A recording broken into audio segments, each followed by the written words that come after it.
Yes, sir. Thank you, Mr. Chair, and magandang umaga po sa atin lahat. Uh, Mr. Chair, I would just like to proceed or continue my interpellation in the second hearing for COA. Kasi in the last hearing, COA, Attorney Camora, are you? Yes.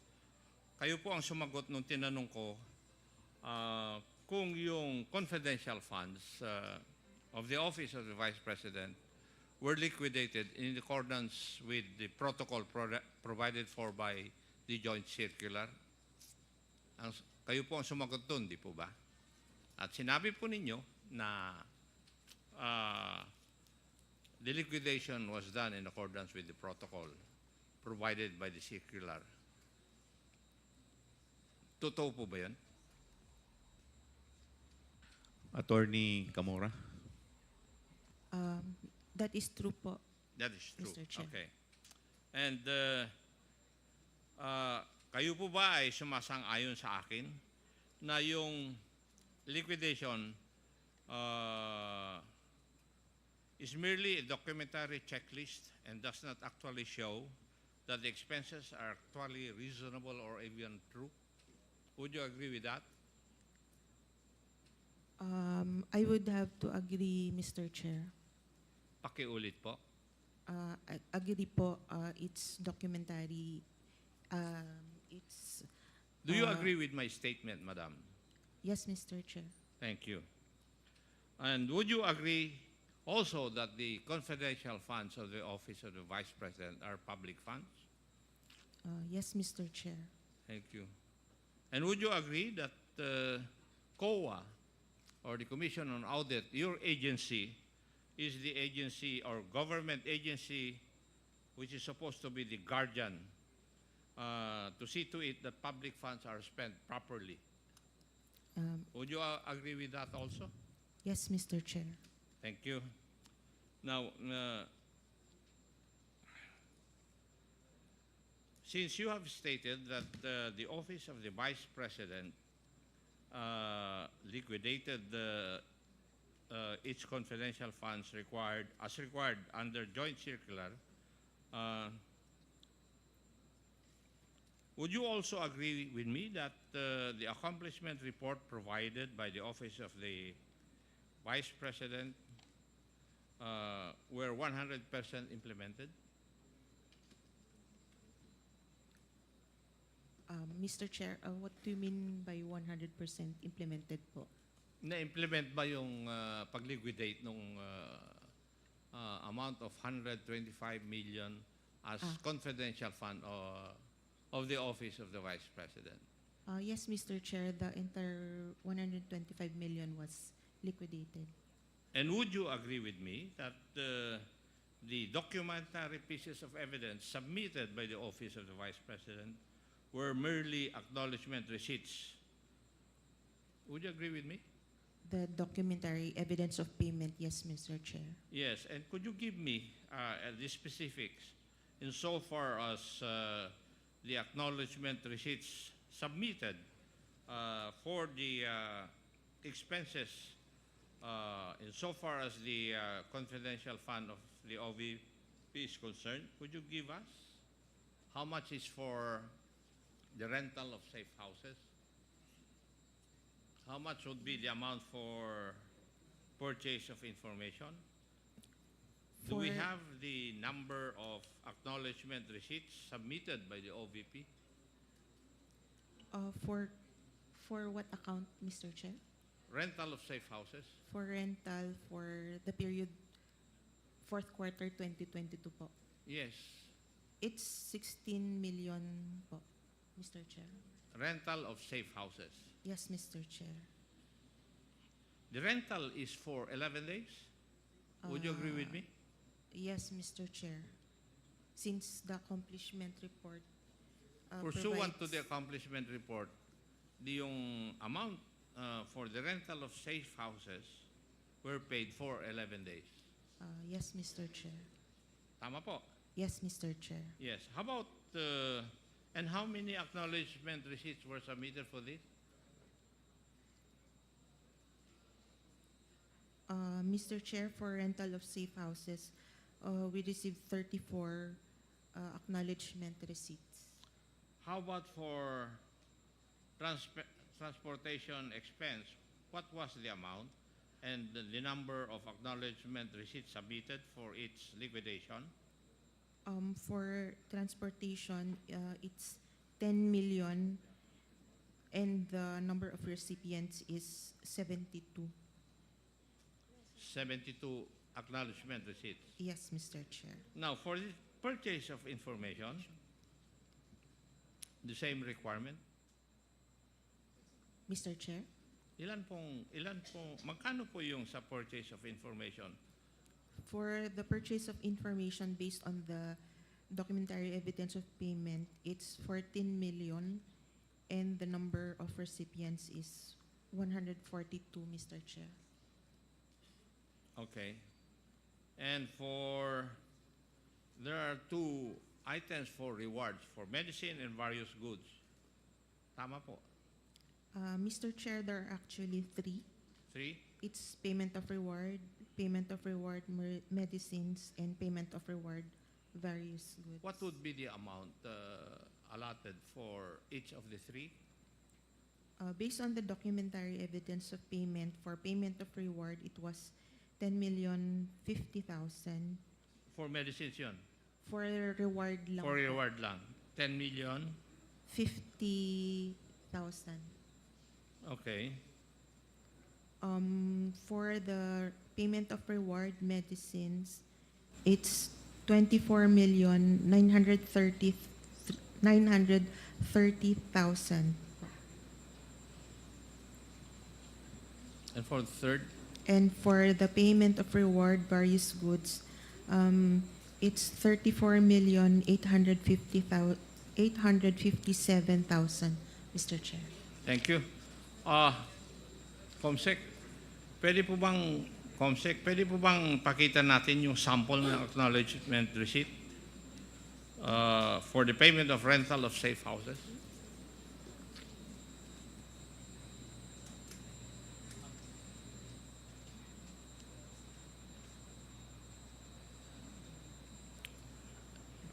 Nakikita nyo, Attorney Camora, yung sample o yung actual acknowledgement receipts na sinabit ng OVP with the names, shall we say, not shown because of confidentiality. Tama po ba ito? Yes, Mr. Chair. Is there an acknowledgement receipt which acknowledge the amount of 500,000 pesos for the payment of rental of safe house? I will check, Your Honor.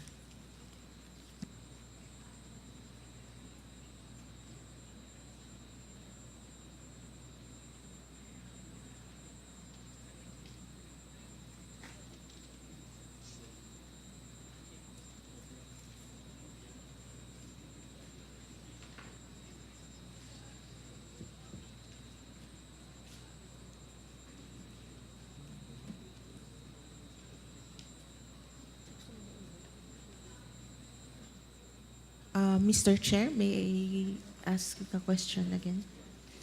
Meron po bang acknowledgement receipt amounting to 500,000 for the payment of rental of safe house? Meron po, Mr. Chair. Para sa isang safe house lang ito? We have no information, Mr. Chair. What we know is para sa isang recipient nung yung money paid po. If I asked you the question, yung 500,000 ba yun for 11 days or for 1 day?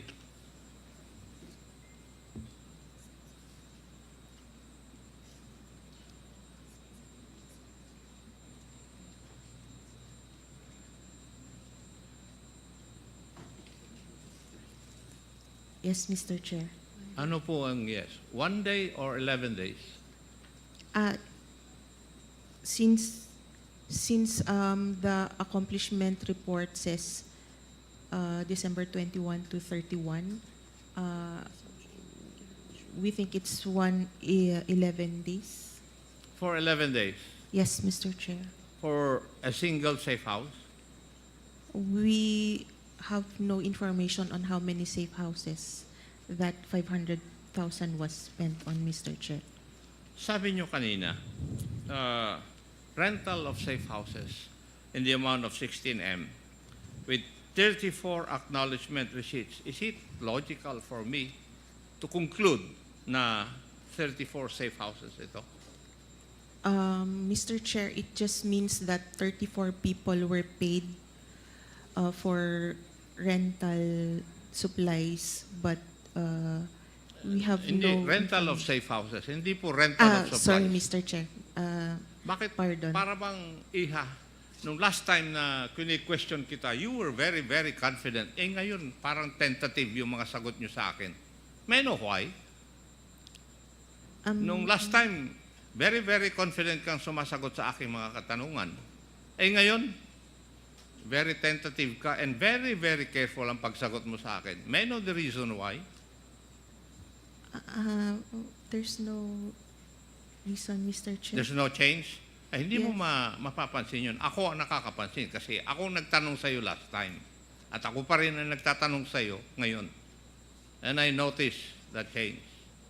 Now,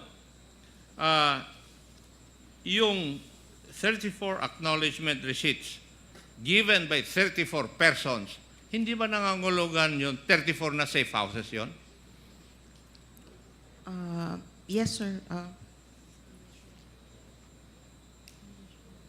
There's information that one receipt may pertain to one safe house. Safe house, okay.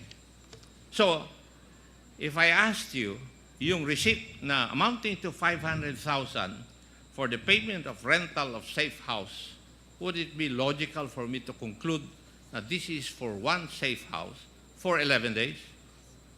Yes, Mr. Chair. Para sa 11 days, yung 500,000 para sa isang safe house. Yes, Mr. Chair. Now, if I asked you, how much would that be per day para sa isang safe house? Mr. Chair, it would amount to 45,000 something, 45,454.55 per day. 45,000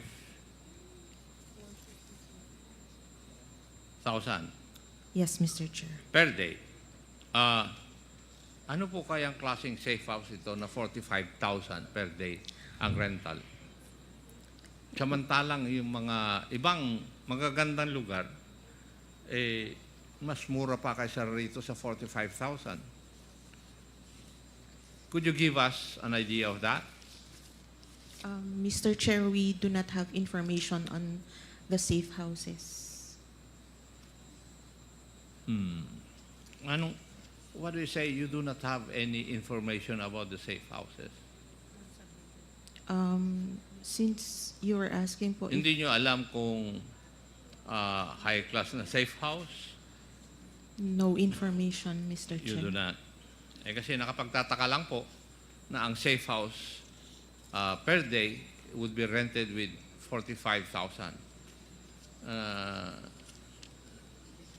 for one safe house. Di po ba? Hindi kayo nagtataka?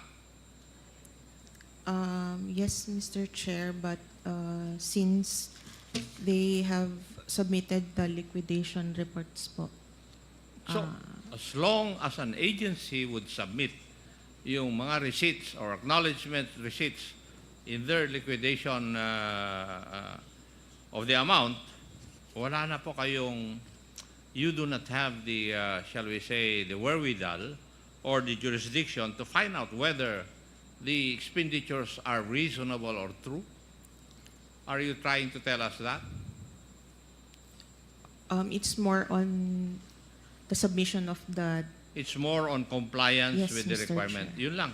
Yes, Mr. Chair. And you are supposed to be the guardian of the use of public funds. Mr. Chair, one of the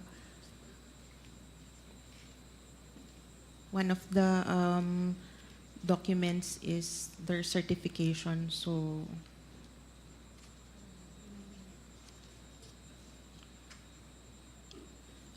So, yun, that we is enough. Yes, Mr. Chair. And you're not You do not determine whether it's reasonable or true. Since it is compliance, we often do not. Okay.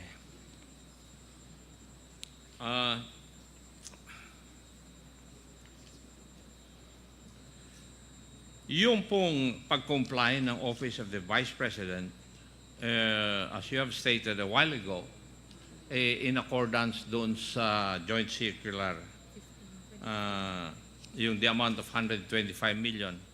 So, ang ibig niyo pong sabihin, nag-submit yung Office of the Vice President ng liquidation report, physical and financial plan, documentary evidence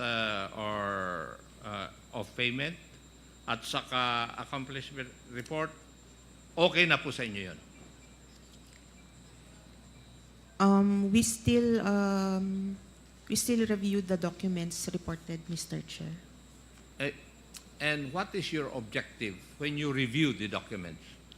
Whether, Ano po ang tinitignan nyo sa dokumento? whether compliant po siya, Mr. Chair, sa requirements under Kaya nga, the Joint Circular. tinignan nyo lang kung yung documents would comply with the Joint Circular. Yes, Mr. Chair. And you do not determine whether kasinungalingan na, totoo o hindi, yung nakalagay doon po sa documents. Are you trying to tell this committee that? Mr. Chair, we have issued an ND on the... Hindi, sagutin nyo muna po yung aking katanungan. Para bang ang sinasabi nyo dito sa amin, dito sa committee na ito na nag-iimbestiga, na basta't na kompleto po yung mga dokumento required by the Joint Circular, okay na sa inyo. Pero sinabi ninyo na nire-review ninyo yung documents. Ano po yung hinahanap ninyo dun sa dokumento? Na it is also in accordance with form and substance? Ganun po ba? Yes, Mr. Chair, since And- prescribed din po sa Joint Circular ang Yes. forms. And you And- do not determine whether kasinungalingan, may katotohanan? Yun nakalagay po doon? We check the certification as long as the certification is there, Mr. Hindi Chair. naman po nyo sinasagot sa katanungan ko eh. Doon sa pagre-review ninyo, hindi kasali na i-review ninyo kung pwedeng totoo yung nilalagay doon o hindi. Mr. Chair, yung ano lang po, submission lang po talaga. Kaya nga, form and substance lang. Yes, Mr. Chair. Okay. Whether it's unreasonable, out of this world, you do not care. Unless it's really, really far-fetched. But, Mr. Chair, it's more on submission po talaga ng documents required. Yeah. Sige. I would just like to state na in the last hearing, you confirmed that the liquidation report, all the documents supposed to be submitted in accordance with the Joint Circular, for the amount of 125 million, nakalagay doon yung 14 million for the purchase of information, pero walang detalye. Ano yung mga impormasyon na yon? Or it does not even show how important those informations were. Worth 14 million. Yung 35 million for supplies na ginamit in 11 days. Hindi po katakataka yun? Mr. Chair, 35 million for supplies in 11 days. Hindi po kayo nagtaka doon? as long as they submitted po the Wala nga mangyayari sa atin. acknowledgement receipts. So long as they submit the acknowledgement receipts. Yes, Mr. Chair. Okay. Further, Mr. Chair, yung accomplishment report, it does not require further details po. And it is the only form under the joint circular. Okay. Hindi ko which na they're po required. tinatanong. Kasi kung ganito po yung inyong patakaran, wala nga po kayong mababantayan. Di po ba? Mr. Chair, kaya po meron po silang certification yung head of Ay, pero agency. may certification na, but you do not even determine whether the contents of the certification are reasonable or not. Whether they are true or not, you do not determine that. Yes, Mr. Chair, given the Yes. nature of the fund po. Yeah. Kagaya ng 40 million for medical and food aid, ilang kayang informant ang ginamot at binigyan ng gamot? In 11 days. 35 million. Hindi po kayo nagtataka? For supplies po, Yes. Hindi po ba? Ang there report were nyo kanina 69 for recipients. medical and food aid, 40 million. Di po ba? Yes, Mr. Chair. Yes. And for 11 days to be spent for medicine, medical aid. Hindi kayo nagtataka? Paano na-spend yun in 11 days? 5 of which are holidays. Mr. Chair, given the nature of the fund, that it's confidential. Doon po kayo bumabalik dun sa nature of the fund palagi eh. Yun ang Otherwise, napapansin Mr. ko Chair, na doon kayo nagko-cover. Pero definitely, your job is to see to it that public funds are spent properly. I asked you that. Yes, Mr. Chair. Yes. Now, may I ask you, personally, are you safeguarding the expenditure of public funds insofar as your job is concerned? I would like to think so, sir. Yes. You would like to think so. Okay. Wala nga tayong kuwan mangyayari.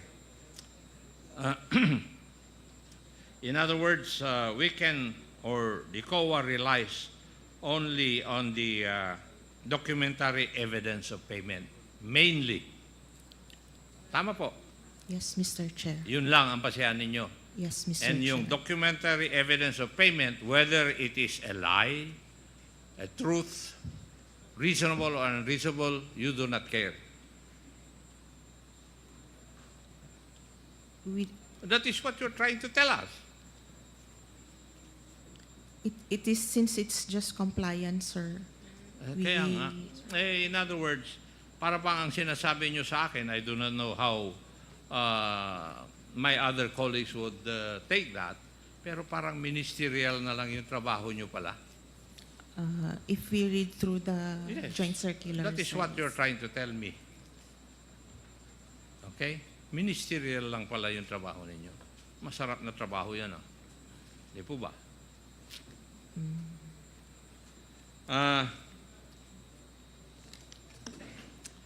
Yung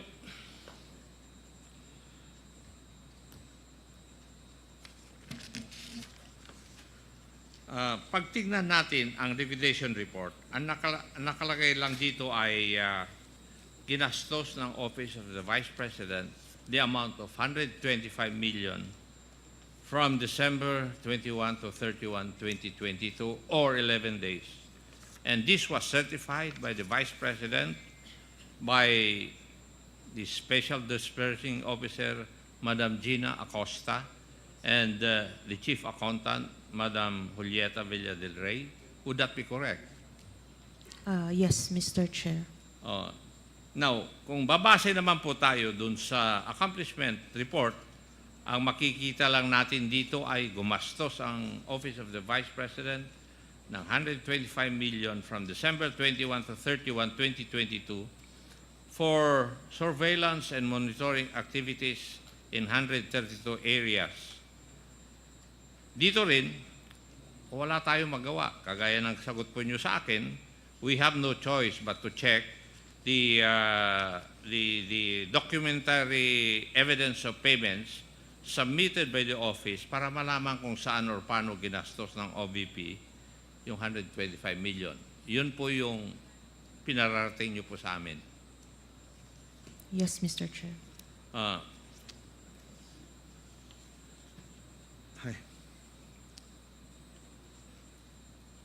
So, yung titignan po natin talaga is, yung pinakita natin acknowledgement receipt, ganyan lang talaga ang format. That is what, Nakalagay lang ang amount, pangalan at signature ng tumanggap, at date kung kailan niya ito natanggap. That is it. yes, Mr. Chair. Yun yung sinubmit po nila sa amin. And COA does not try to determine kung sino man yung taong yon, existing ba siya o hindi. You do not. No, Mr. Chair. No, thank you. Para lang for my information. So, you do not have any means or you do not exert any means para ma-determine kung totoo yung mga nakalagay sa acknowledgement receipt. You just take it hook, line, and sinker na totoo po yun. Mr. Chair, probably we could, but given the limited manpower po of the ICFAO, Ni walang ID yung tao na sinasubmit. no, Mr. Chair. No, wala. Talagang sikretong-sikreto. What was submitted to us, that is what we audit, Mr. Chair. Okay. Pwede ko rin ba i-conclude na walang paraan ang COA para malaman kung gagawa-gawa lang acknowledgement receipts na ito? If we base it on the joint circular, it is no. Pakisagot niyo po yung aking katanungan. Hindi ko po tinatanong yung tungkol sa joint circular or whatever. Ang katanungan ko po wala pong paraan na magagawa ang COA para malaman kung gawa-gawa lang ang mga acknowledgement receipts na sinubmit. Would my statement be correct? Yes, Mr. Chair. I beg your pardon? Tama? Tama po. Okay. Sa madaling salita, kahit na sabihin natin hindi naman talaga natanggap ng isang tao yung amount of 500,000 for the payment of the safe houses, kagaya na nakalagay kanina, hindi talaga sinusuri ng COA ito. Talagang hindi kasama sa inyong job description na suriin ito. In spite of the fact na sinabi nyo kanina na nire-review nyo naman yung mga dokumentong ito.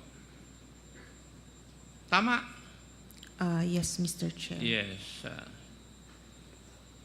Actually, hindi ito ang aking pinagkakabahala Kung tutuusin natin, at least, kung nakalagay dyan, Juan de la Cruz ang full name, pero may nakikita akong acknowledgement receipt sa mga sinabmit po ninyo na initials lang ang nakalagay.